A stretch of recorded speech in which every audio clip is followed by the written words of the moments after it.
hear the sound of the seagulls in the back here. On top of the rock, we actually have some baby seagulls. They're about 5 weeks old. They hatch on top of the rock. Mother and father build a nest for them. After they hatch, they stay in the nest for maybe 1 or 2 days and then climb to the very top of the rock. And you can see the adult gulls on the top. They're the white-headed ones. It takes them 4 years to get their white head.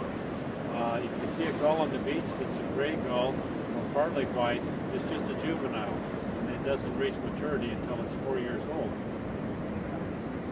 Also on top of the rock, we have a black oyster catcher sitting on a nest right now. All we can see is at the top of the very little part of its head. We have a lot of other birds here in the water. We have pigeon guillemots out here. We have bright red feet. It's real interesting that we have these pigeon guillemots at the aquarium in the aviary there, and the feet are not quite as bright red in the aquarium. We think it's partly because they have a richer diet of food after they eat a lot of shrimp. They have a lot of different kinds of fish that are not fed in the aquarium. We have bright red feet here. They actually can fly underwater.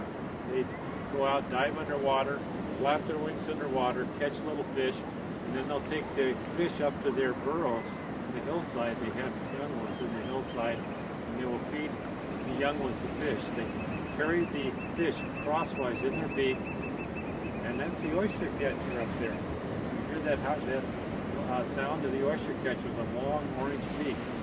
Back to the pigeon guillemot, he carries the fish crosswise in his beak up to the young one, and the young one will swallow it head first. It takes less than a second to feed the fish to the baby. There goes the pigeon guillemot, right there.